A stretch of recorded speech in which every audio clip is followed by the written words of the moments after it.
So my name's Claire Curry. I lead BloombergNEF's research groups thinking about industrial decarbonisation and early stage climate tech. Talking to heavy industry, things like steel, cement, petrochemicals, a few years ago we wouldn't have known how to decarbonise those. And there certainly weren't any startups doing work like that, and there weren't VCs interested. The last 2 years we've seen a real transformation, I think partly because we now know how we're going to decarbonise the power sector and most of the transport sector. So you look at the pie of global emissions and you kind of pinpoint, well, we have a materials problem and we have an agriculture problem.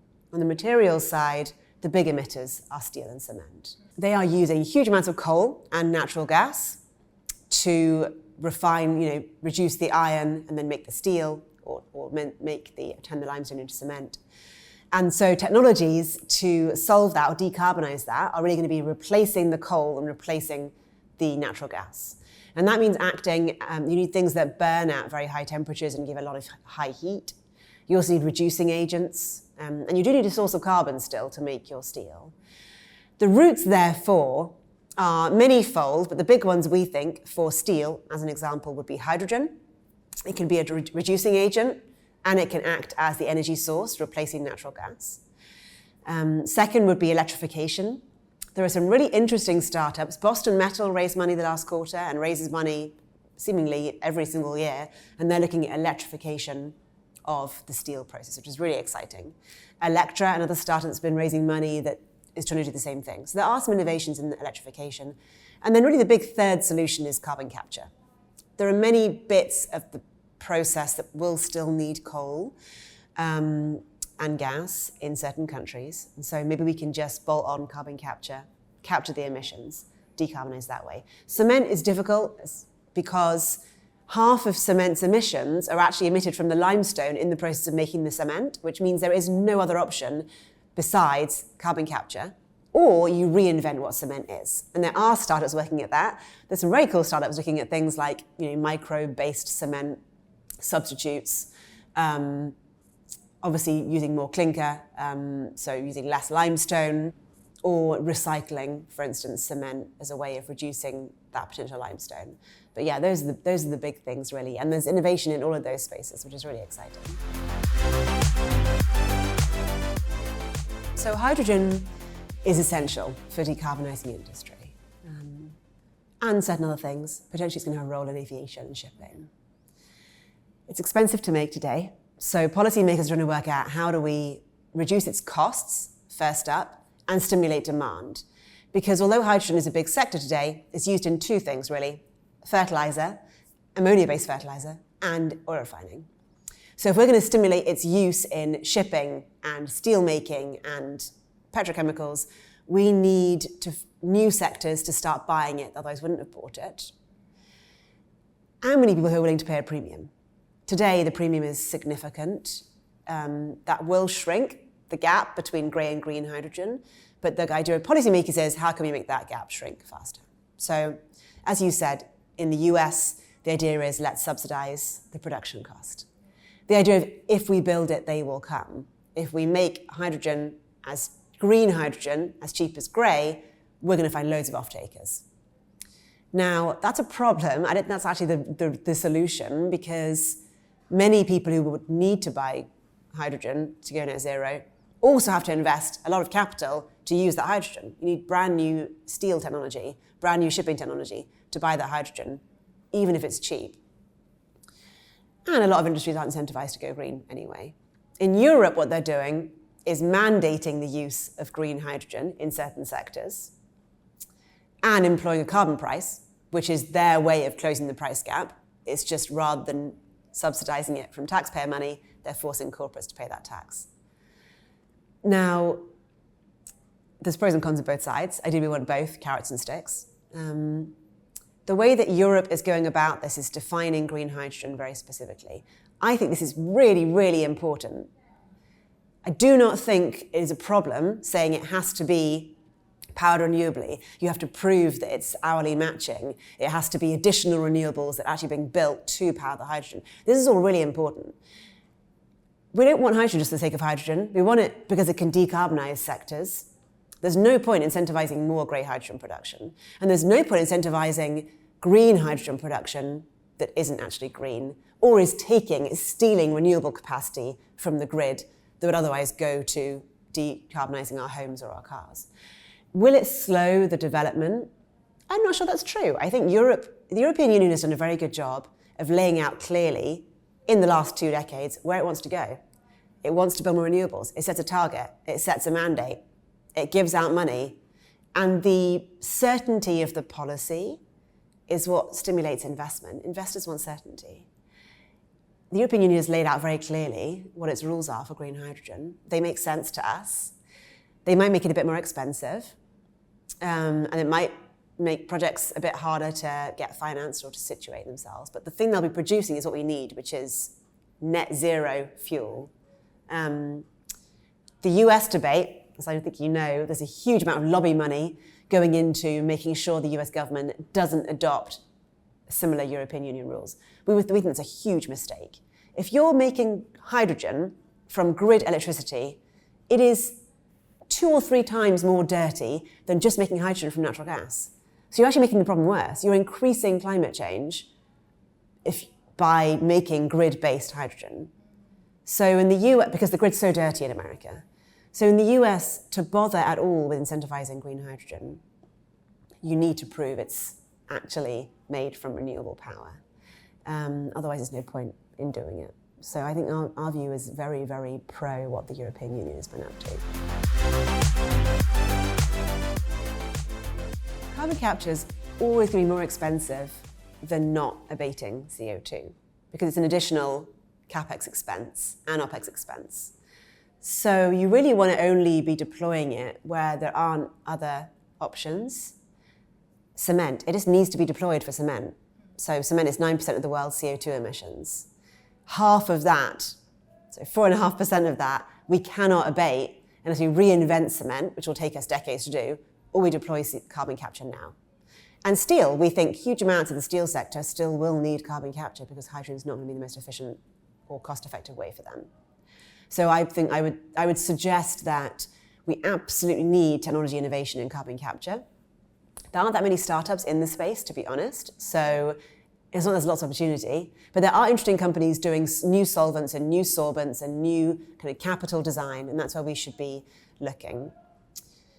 Obviously, it's not ideal if we're burning loads more coal and gas and then just saying we're going to add carbon capture to it. Partly because it's really expensive. Our models show that there is not really any sense in doing that. It's so much more expensive than building solar and wind. And it is baseload. Obviously, that's important. So reliable, 24/7 clean power if it's CCS and coal. But by the time we get to the 2040s, we believe that we're going to find a cheaper 24/7 clean power route through long-duration energy storage and renewables. And that's where lots of VC money is going, which is great. So yeah, maybe downplay the CCS and power side, although it will still be needed in some areas. We're building brand new coal plants in India and China today. So let's invest in CCS for them, because they're not going to decommission for 20 years. So I would disagree that the fact oil and gas are involved, I mean, so what? Oil and gas are involved in renewables building too, and in hydrogen building. Oil refineries emit 4% of the world's CO2. We are not going to kick oil ever, maybe. I mean, oil makes the shampoo I use today, and it makes all my makeup, and it makes all the plastics we use. And actually, plastics are a really great, durable material that we don't have a solution to displace. So CCS, again, really important for the fluid catalytic crackers that oil refineries have that make all of our high-end products, and that's not going anywhere. So this goes back to the point of how do we get these first-of-a-kind projects built. In the industry today, most steel and most cement and most aviation fuel is sold, if not on the spot market, then for 1 or 2 year contracts. That's a problem for building green projects, because green projects need guaranteed returns, and so what the green developers of green steel, green cement would like to do is sign long-term offtakes. Ideally, the life of the plant would be great, but if not, 5 to 8 to 10 years would be wonderful. That's very different from how the industry works today.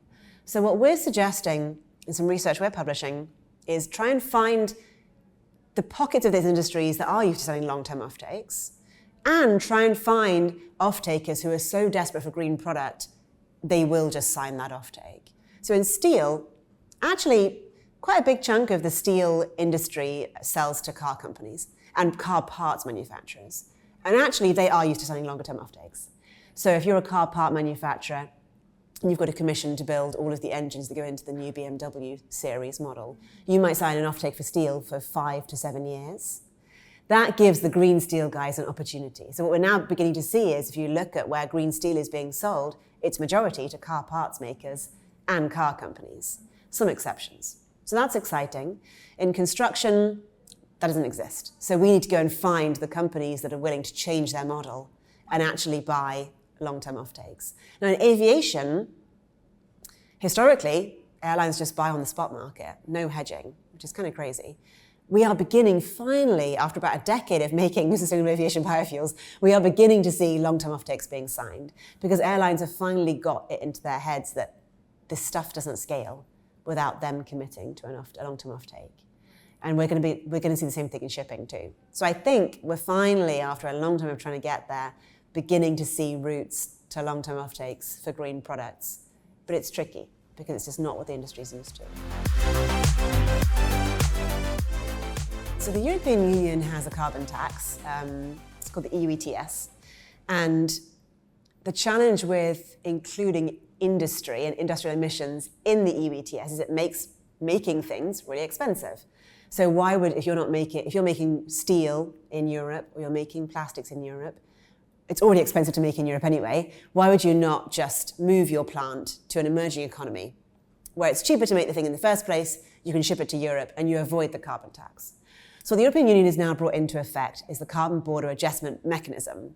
I mean, you can kind of see it as a protectionist policy, but really the goal is to stop that carbon leakage is the term, i.e. moving your steel plant to India or Indonesia.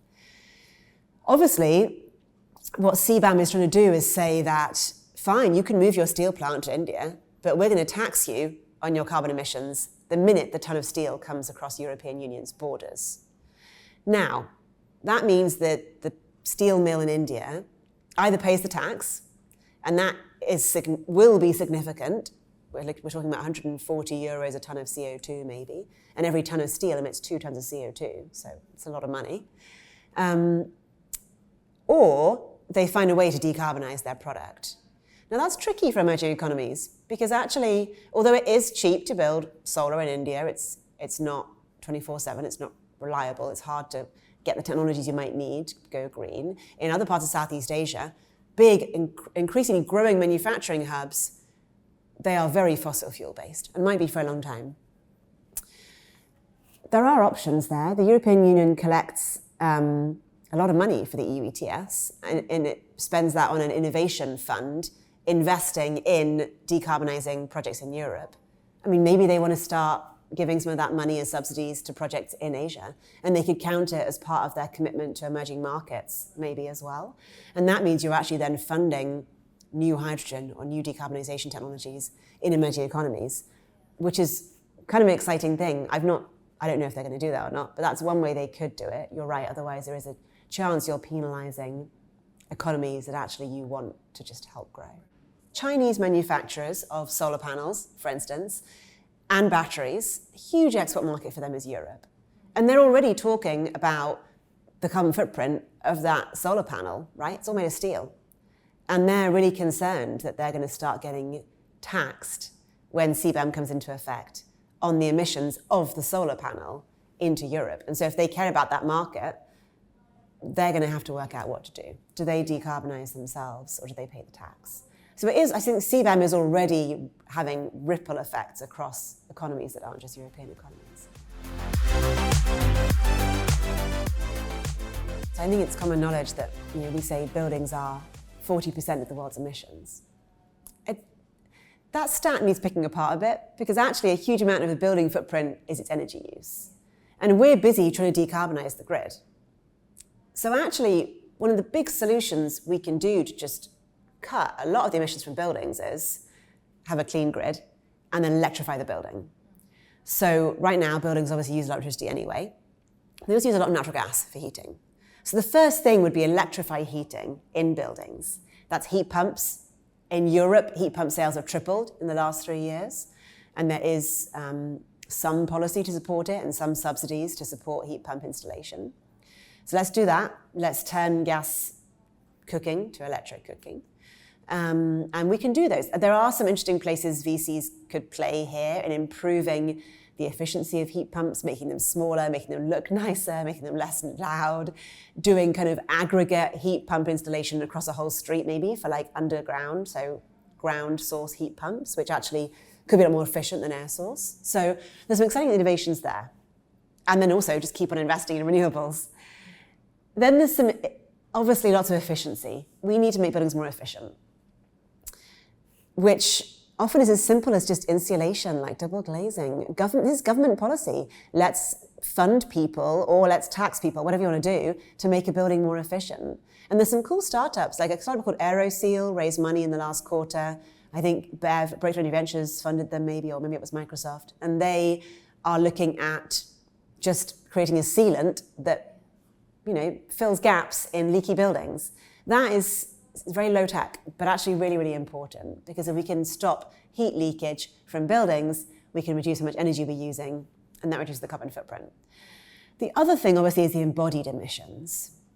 Embodied emissions is the emissions made when making your cement and your steel and your plastics and your glass. So we talked about that already.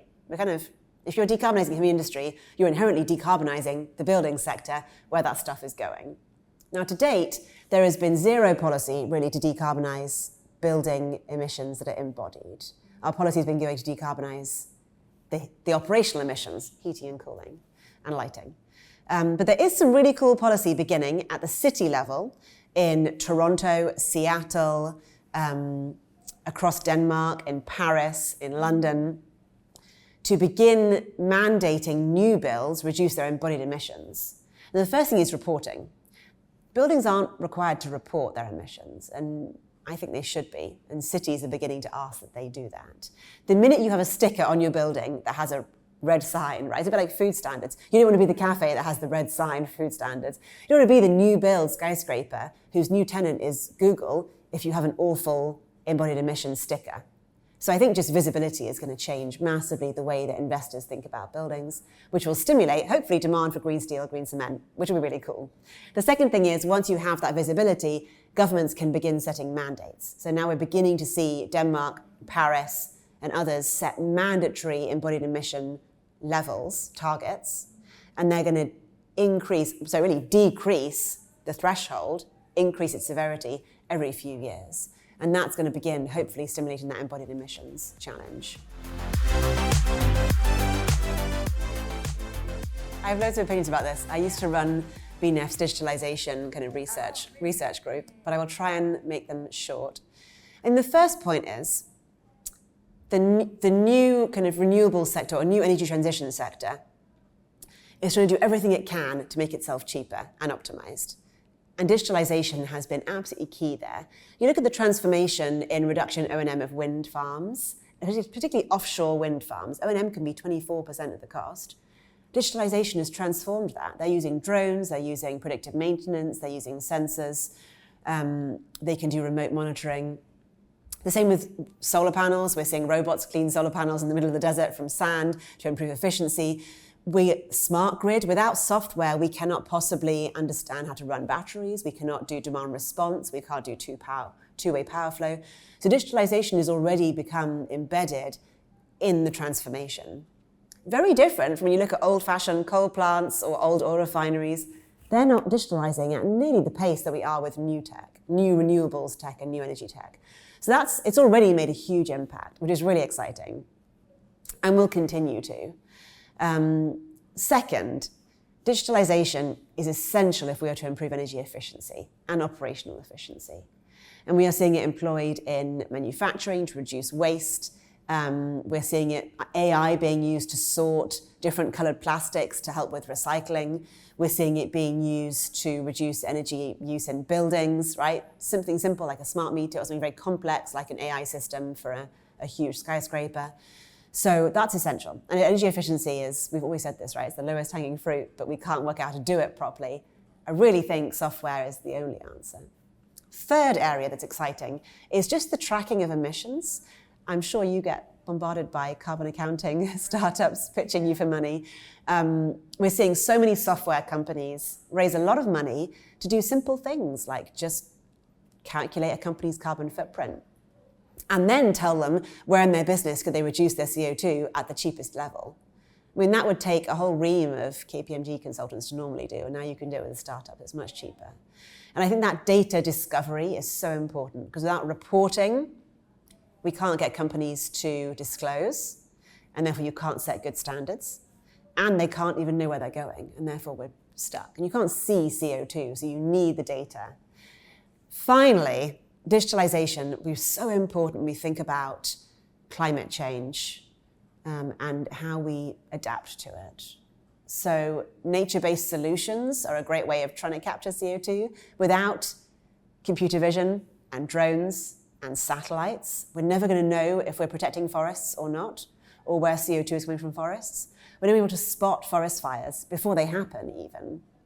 And with adaptation, we're going to really struggle to be able to predict simple things like localized weather, right, for storms, and be able to predict how weather patterns are going to act, and therefore it will save lives. So there's so many exciting routes for digitalization to take with the transition.